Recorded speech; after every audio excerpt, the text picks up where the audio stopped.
Roger goes deep across the middle, way downfield, and Butch Johnson caught! Touchdown!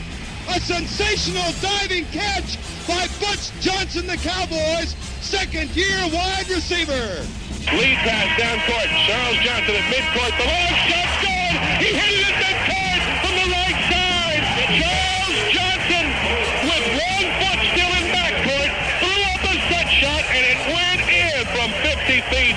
Fred Brown stands at midcourt, hands on hips, legs crossed, saying, I cannot believe it. Big Larry across the red line to LaFleur. LaFleur drives.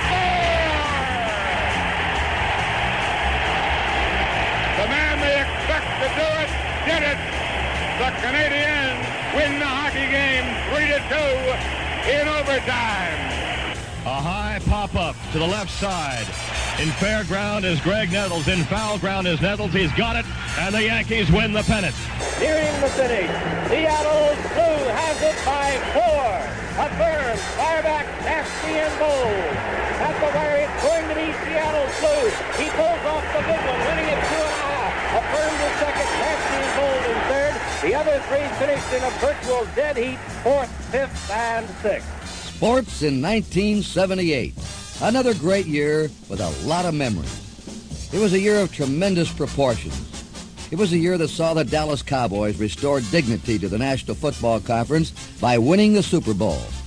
A year that saw the New York Yankees overcome internal strife and a 14-game deficit to win their 22nd World Championship.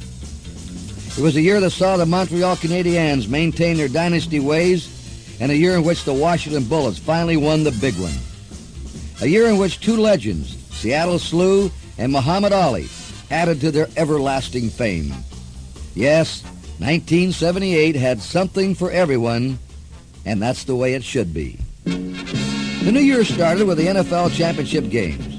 In the American Football Conference, the Cinderella Denver Broncos defeated the defending world champion Oakland Raiders at Denver's Mile High Stadium. The fake, Morton is back, throwing the pass for Moses at the 50, the 45, and down the far sideline. He is still in bounds across the 10, the 5, into the end zone.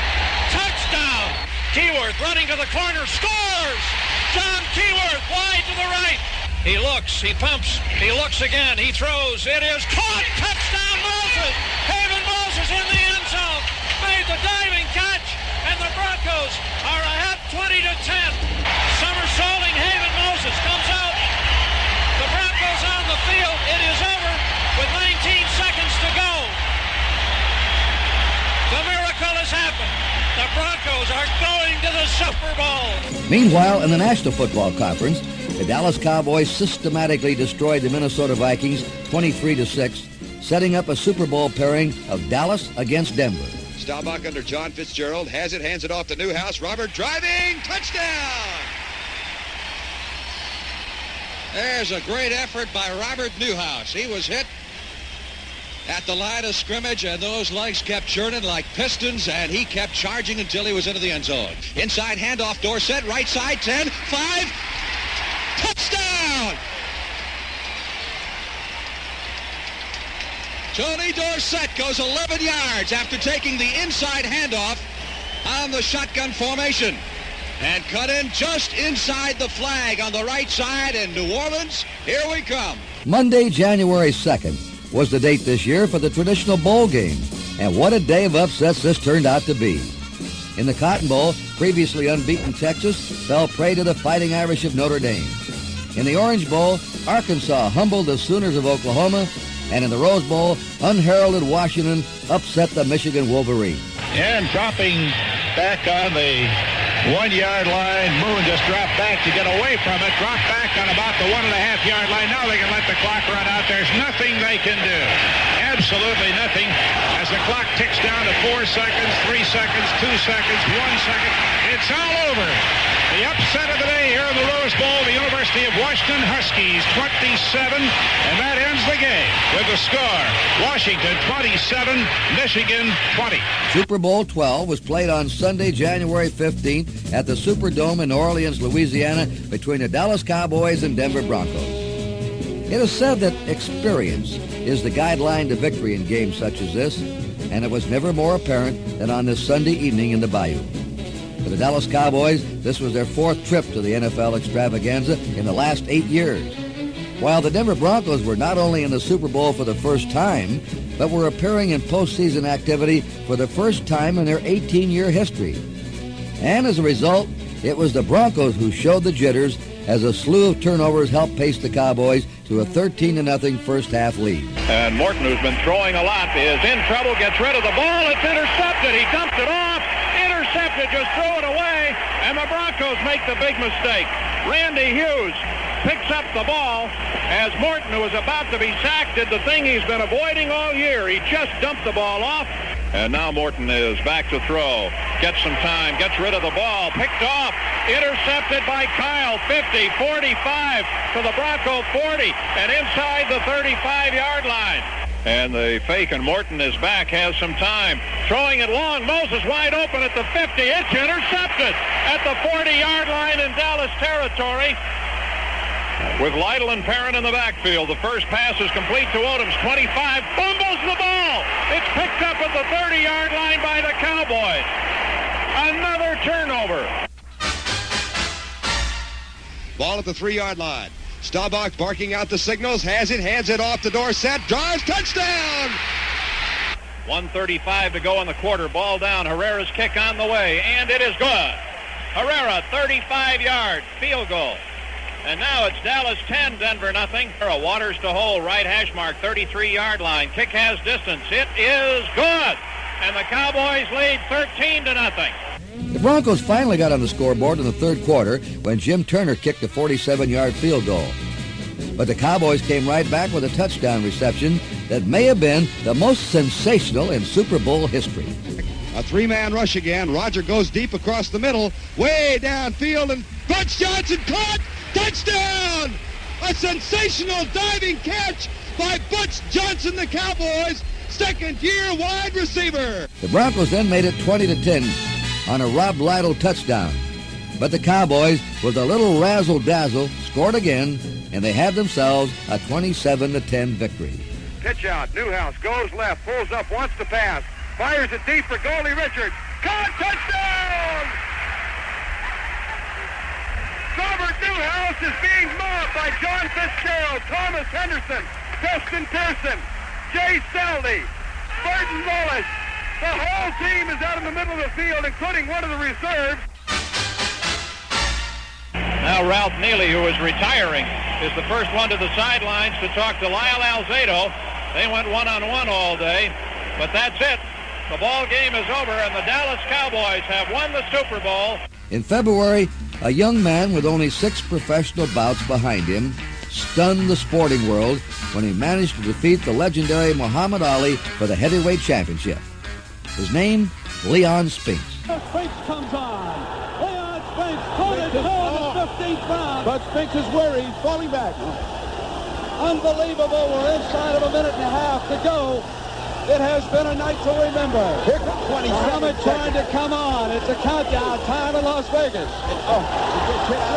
Short Ali with that left. 20 seconds. If they can both hold on, we might have another champion. Ali is exhausted. What a great night. 2 tremendous warriors. What a fight. Judge Harold Buck scores 144. 141, the new. There it is. Spinks has won it. Leon Spinks has won the heavyweight championship of the world. Incredible. Incredible. However, for Spinks, glory may have been too rapid in coming, as a series of out-of-the-ring escapades kept his name in the news, and just 7 months later, he would become just another ex-champion. In college basketball, the Kentucky Wildcats held off a very young but game Duke Blue Devil team to win the NCAA championship as senior Goose Gibbons poured home 41 points in a 94-88 victory. Scheidler not there, but there's Gibbons. The omnipresent Jack Gibbons has another rebound. And there he is, the Goose. Oh, he's having a night, isn't he? Career 33 points for Gibbons. There he is, James Lee to Gibbons. His body so beautifully. Gibbons has a 35-point game. And there's Gibbons again. And a foul is on Gibbons, who has 37 points. He's only 7 points away from Bill Walton's NCAA final game record. 4 minutes left, and the amazing young Blue Devils giving Kentucky a great game, but they haven't stopped this man. Goes Gibbons! That hit the side of the backboard. That isn't what he intended to do. You can't cut him that thin. Gowdy, I give up. I give up there. Stop. 39 for Gibbons. Gibbons has 2 more. He has 41 points. He needs 3 to tie the all-time record. Jack Gibbons with an incredible performance. Somebody needs to throw out a white foul. I wonder who's going to get the most valuable in this game. Good pass. And he needs 2 on 1. Oh, they didn't call it. A power dunk. And that's going to be it. The University of Kentucky are the basketball champions of the National Collegiate Athletic Association. Their 5th championship, led by senior Jack Gibbons with 41 points. The seniors who were here as freshmen in the finals and lost to UCLA have finally accomplished. Joe Hall, smile for his coach. You're the champion of the NCAA. In pro basketball, the Philadelphia 76ers were again the favorites to win it all. But for the second year in a row, they went down to defeat, this time losing to the Washington Bullets in the semifinal playoffs. Inbound to Lloyd Free, up top against CJ with a pick from Irving. They check off, takes the right side shot, Hayes, block, charge! Lloyd Free with a charge! Charging on Lloyd Free! Hayes blocked the shot, the fans are going crazy. Unseld must inbound. 6 seconds to go. 2 guys jumping in front of Unseld. He flips it out to CJ in a corner. They got it inbounds. Back to Unseld. Over to Henderson. To Ballard. Ballard in the corner. They grab him. It's over. It's over. Hayes, Mata, Bickerstaff. The fans flood the floor. Eldon shakes hands with the Philadelphia coaches. The fans stream out. The ball game's over. Bullets 101, Sixers 99. The Bullets have won the National Basketball Association Eastern Conference title. In the championship playoffs, the Bullets took on the Seattle Supersonics. It turned out to be a seesaw series that went the full 7 games. In that 7th and deciding game, both the Bullets and the Sonics gave it their all. It was decided in the final minutes. Henderson across the timeline. Where was the foul? The foul on Silas in the backcourt against Unseld. So Silas gets his 5th personal foul. Freddie Brown made another one of those shots for his 23rd point. And here goes Wes Unseld again to the line. 3 to make 2 on the backcourt foul. He's just missed 2. 12 seconds left to go. 101 to 99. First one's off the back of the rim, no good. Number 2 by Unseld. Up. Good, he hit it. He hit it. Here we go at the line. Unseld to shoot number 3. He's set. Up. Good. 4-point ball game. Seattle calls timeout. Now Seattle will inbound. It'll be Silas to do the honors. Sigma, Dennis Johnson, Webster, and Freddie Brown. Brown is down low, trying to get open. They give it to Dennis Johnson. He'll spin the left side to the corner. Long jumper off the back of the rim. Unseld, the wrong rebound. Shovels to Dandridge. Warm up for the fat lady. Warm up the fat lady. The Bullets are going to win. 3 seconds. 2. 1 second. There it is.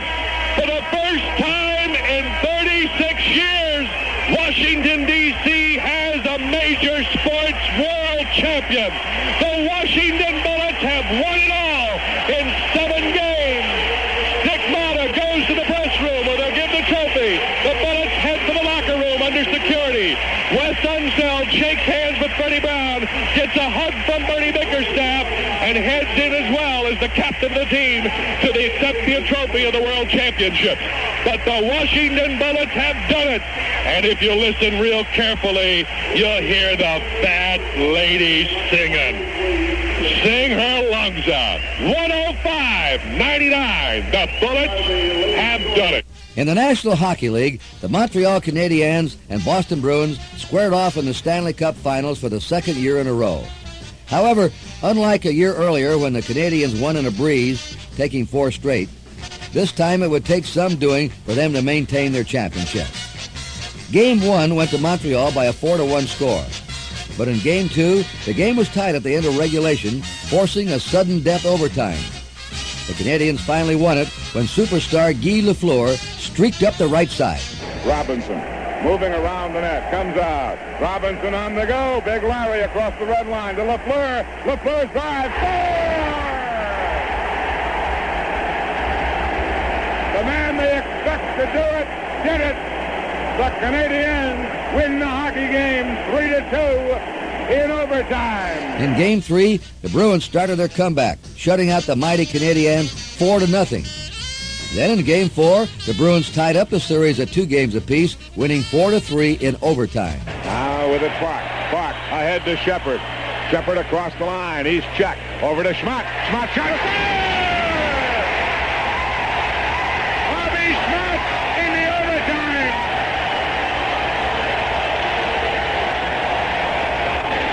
Tremendous standing ovation here at the Garden as the Bruins have tied up the series to 2 with a 4-3 overtime victory, keyed by a Bobby Schmatt's goal.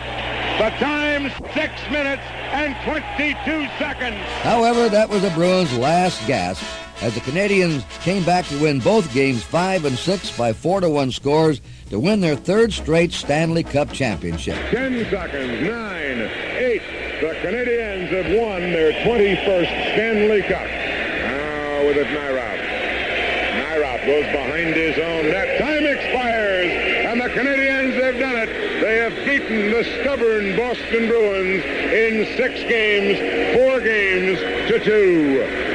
4-1, the final score, as Canadiens mob their goaltender Kenny Dryden and each other. The Bruins at the other end mobbing Jerry Cheevers. A grand job by the Bruins. Bobby Schmatt, Wayne Cashman leading the way for the Bruins. Larry Robinson leading the way for Canadiens. The traditional handshake at center ice following a series victory. 1978 was half over, but for the world of sports, some of its best excitement had yet to come.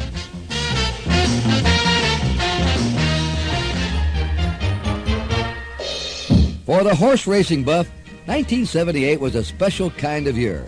Another Triple Crown winner and a final moment of glory for a legend.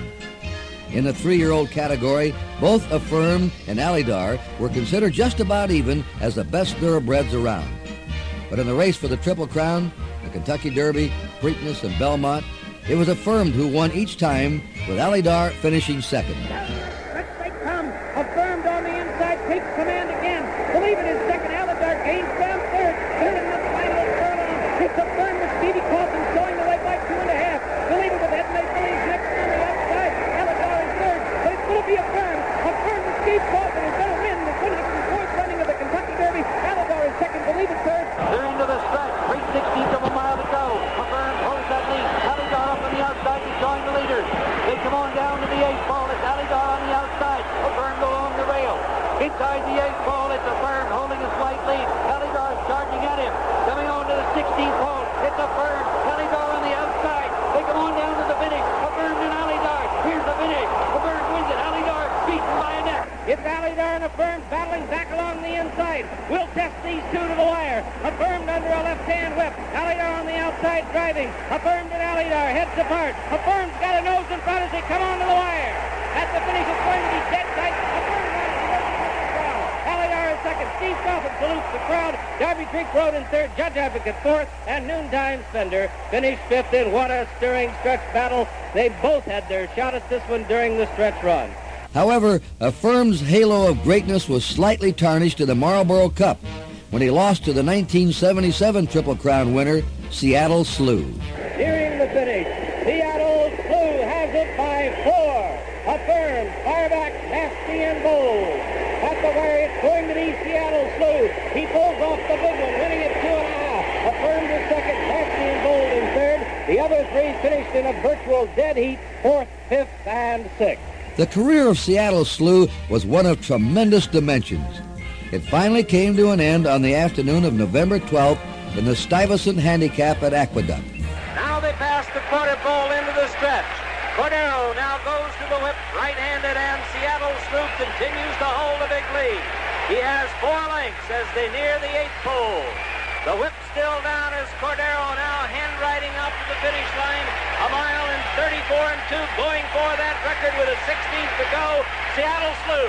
Ladies and gentlemen, here he is, the champion of the world, Seattle Slew. In races of other sorts, Al Unser won the Indy 500 for the 3rd time. The checkered flag will be waved by Pat Bedan for Al Unser of Albuquerque. He has won his 3rd Indianapolis 500, joining the names of Louis Meyer, of Wilbur Shaw, of Maury Rose, and A.J. Foyt as the only men who have won this race 3 times. A.J., of course, has won it 4 with his victory last year. Al Unser now in that very exclusive society of 3-time winners. In baseball's All-Star game, the National League once again emerged victorious, defeating the American League 7-3. The American League took an early 3-0 lead, but the National League came back to tie it. The strike 1 pitch to Garvey. Breaking ball is grounded into left field. Base hit. Here comes Morgan. Here comes Foster. The throw by Rice is offline, and it's all tied up 3-3. It stayed that way until the 8th inning, when the National League exploded for 4 runs against Yankee ace reliever Rich Gossage.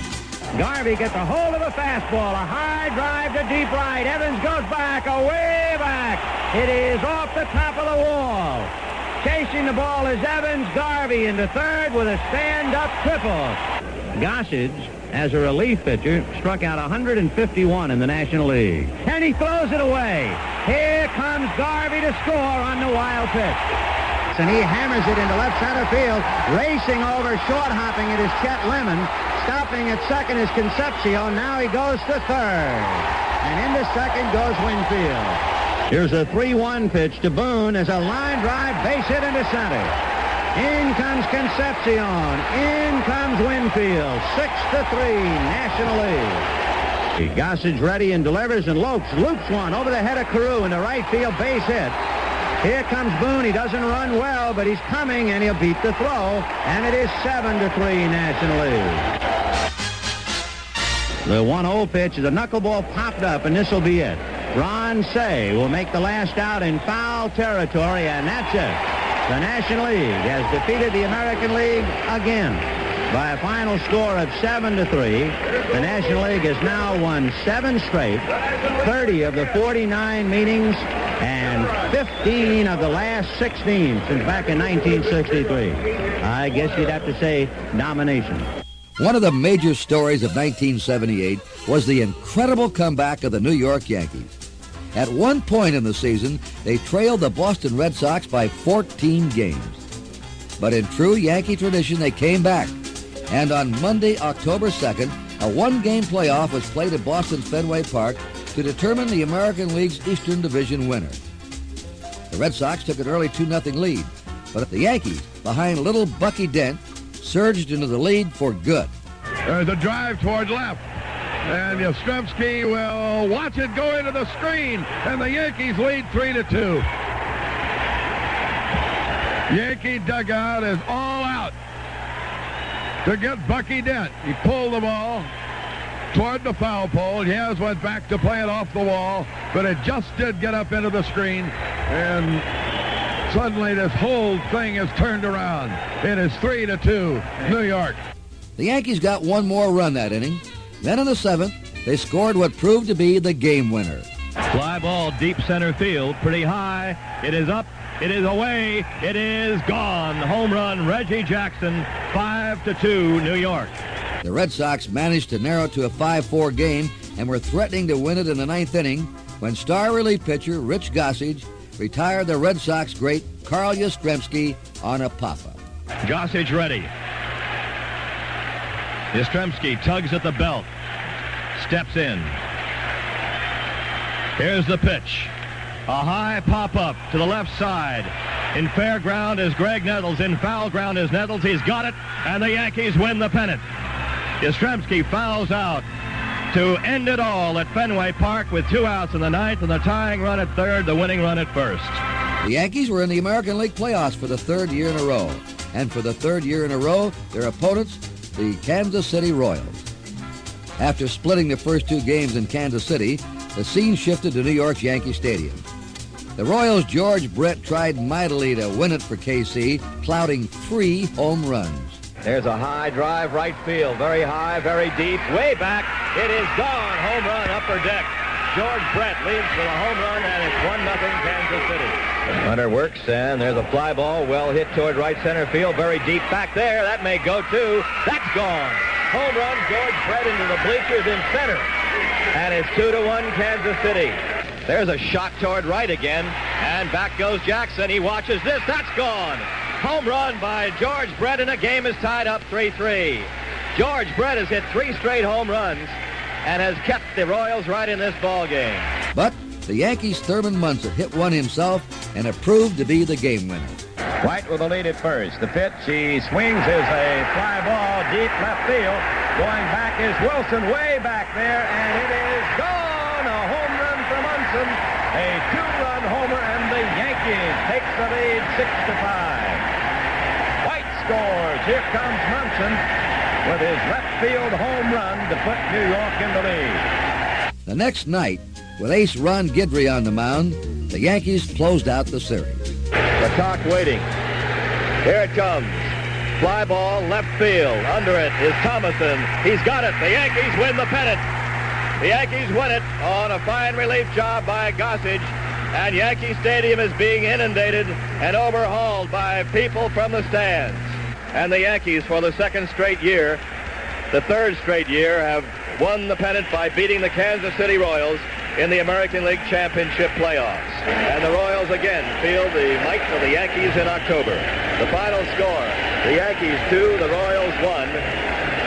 And it's going crazy out here at Yankee Stadium. Meanwhile, in the National League, the Los Angeles Dodgers had a little trouble in subduing the Philadelphia Phillies for the second year in a row, winning the series in 4 games. The Dodgers got off to a great start by winning the first 2 games in Philadelphia. And now the 1-2 pitch, a line drive down the left field line. If it's fair, its extra bases might be gone. It's going. It has gone goodbye. Steve Garvey with a 3-run home run. The Dodgers take the lead by a score of 3-1. Make it 4-1. Maddox, widespread stance, spidery-like stance, waiting, strike 3 called, and that's the ball game as Gary Maddox becomes a strikeout victim, the 5th for Bob Welch in this ball game. And the Dodgers take the Phillies in the first one. The final score, Los Angeles 9 runs, 13 hits, 1 error. Philadelphia 5 runs, 12 hits, and 1 error. Tommy John, just like a machine, comes back again. And the next pitch to Maddox, a fly ball to right. That should do it. Moving up. In right field to make the catch is Rick Mundy, and the Phillies go down to a shutout defeat in the second game, and they go down in the 9th inning, 1-2-3. The Phillies won Game 3, played in Los Angeles. But in Game 4, a costly error in extra innings denied them the pennant. Say, the runner at second. He represents gold to the Dodgers. Draw ready, and the next pitch is hit to center field, a base hit. Maddox charging the ball. He can't handle it, and the Dodgers win.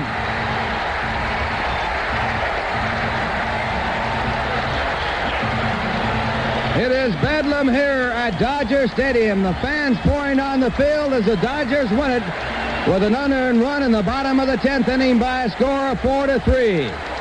And this big crowd here going wild as the Dodgers have won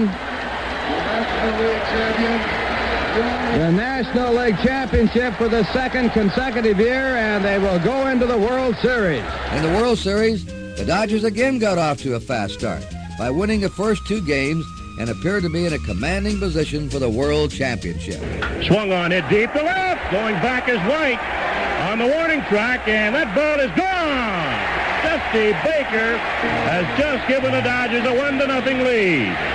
It's this one deep to left center. Going back is White. That ball is gone.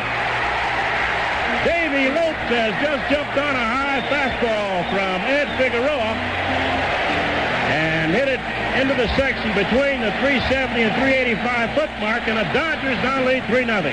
The pitch hit in the air, left center. White's after it. That ball is gone. Woo! Davey Lopes went down and away and drove one over the wall in left center field into the bleachers. And and the Dodgers now lead it by a score of 6-0. Davey Lopes with his second home run of the ball game, and he has 5 runs batted in. Mundy, 1-for-1, 2 runs scored. Left-handed batter in the pitch to him. His ball gets past Munson, and a run will score.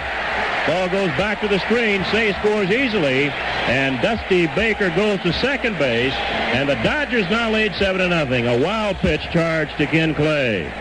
2 outs and nobody on. 9th inning, the Dodgers lead 11-5.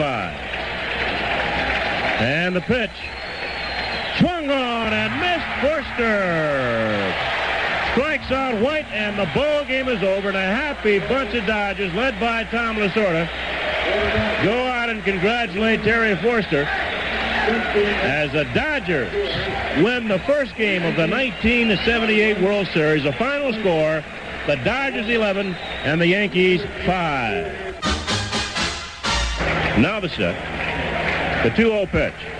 Curveball hit deep to left center. Roy White is over. That ball is gone. Ron Cey, a 3-run home run. The Dodgers now lead it by a score 4-2. Listen to the crowd. The pitch swung on and missed. Jackson goes down swinging, and the ball game is over. The Dodgers charge out on the field, hugging rookie Bob Welch. So it got down to one pitch, and Bob Welch threw a good ball. It went down and in on Jackson. He swung through it, and this ball game is over. The final score, the Dodgers 4 and the Yankees 3. Back in New York for Game 3, the Yankees, thanks to some sensational glove work by third baseman Greg Nettles, won their first game of the series. Run out of a stretch, the 0-1 pitch. Breaking ball bounced to third, might be 2. Nettles goes down to Doyle, back to Chambliss, double play. He's ready, the 2-0 pitch, and Lopes lines one to Nettles, who spears it, and North gets back to the bag. A bullet, but right at Nettles, who had him played perfectly. The next one to Garvey. Ground ball to third, Nettles backhands it, turns, goes to second, in time for the force out. Here's Guidry's 0-1 pitch. Smash to third, backhanded by Nettles. Gets up, goes to second, got it again.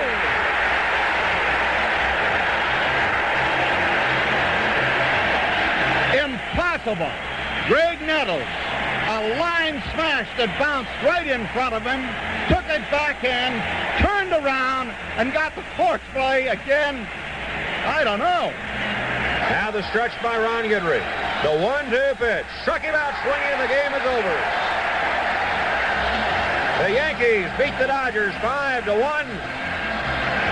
And Los Angeles now leads the 1978 World Series 2-1.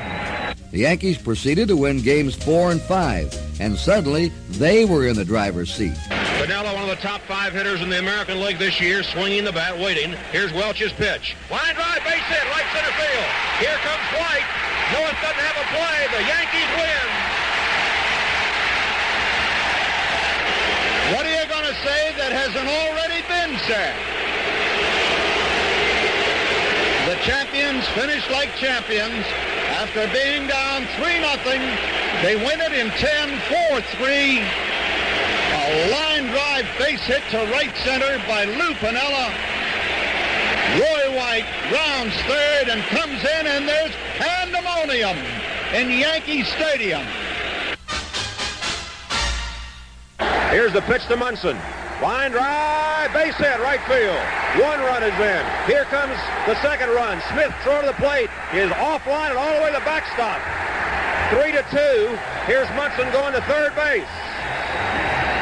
The Yankees are in front. Hooten will continue to work out of a stretch to Piniella. The first pitch. Smash base hit left field. Munson scores. 4-2 Yankees. Now the stretch by Rotson. Rivers waiting. The 0-1 pitch. Ground ball to right field. Base hit. 1 run is in. Then will be held at third. It is 5-2 Yankees. Here's Roy White, who's been on an error by Russell and singled in a run in the third. Rotson's pitch. Ground ball to Garvey. Fair ball. Steps on the bag. Throws wild into the plate. Dent scores. Rivers limps to third base. It is 6-2 Yankees. Munson has flied to center and singled in 2 runs. It was his base hit in the third that gave the Yanks their first lead, 3-2. He drives another one to right field. That's going to fall for a base hit. Rivers scores. It is 7-2 Yankees. And the 1-2 pitch, knuckleball, swung on a miss. It's a wild pitch. A run will score. 8-2 New York on a swinging strike three by Mickey Rivers, which eluded Johnny Oates and went to the backstop. And that's the way it's been going tonight. White's got another base hit to right field. Blair to second base, and he'll hold on. The Yankees with their 15th single.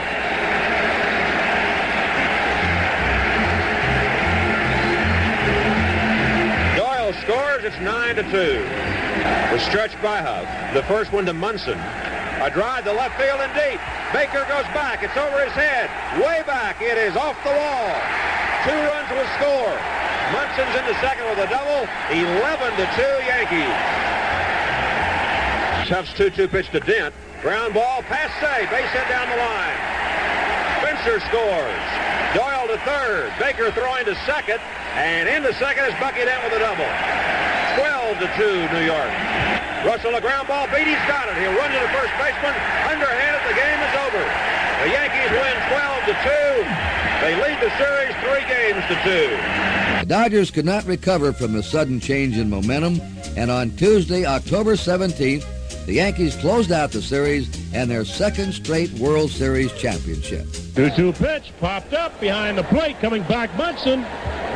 Throws the mask away. He's there. It's all over. It's all over, and the Yankees charge on the field. They mob Goose Gossage. The Yankees have won their second straight World Championship. Final score here tonight at Dodger Stadium. The Yankees 7 and the Los Angeles Dodgers 2. While the Yankees were keeping their legendary ways secure, another great return. It was Saturday, October 14th in New Orleans, and the rematch of Leon Spinks and Muhammad Ali.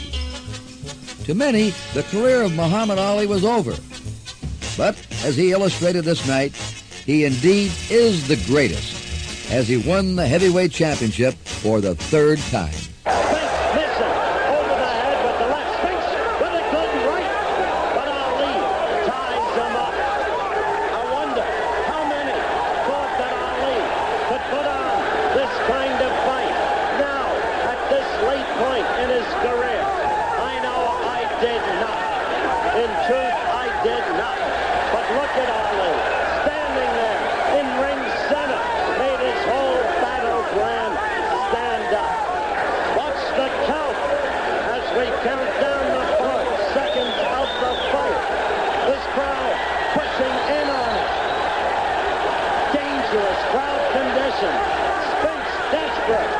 The fight just about over.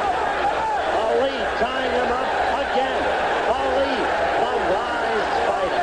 Ali, one of the great fighters, certainly, we have ever seen. The fight is over. They keep fighting, but it's over. Your attention, please. Referee Lucian Joe Curt scores 10 Ali, 1 even, 4 Spinks.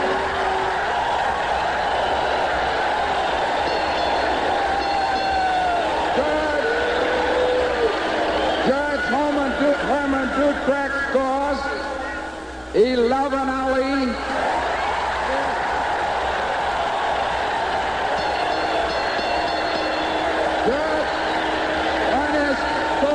Scores 10 Ali, 1 even, 4 Spinks. The new champion, Muhammad Ali. There you have it. And Muhammad again proves that the body can do it and that you can refute the old axiom in the heavyweight division that they never come back. But Ali has proved it once more. A unanimous decision by the judge and the referee. So, there you have it. Sport in 1978. Another great year that has left us with many memories. But the year 1979 is just on the horizon, and you can bet that it is just waiting to take its place in sports history with more thrills, greater accomplishments, and everlasting memories.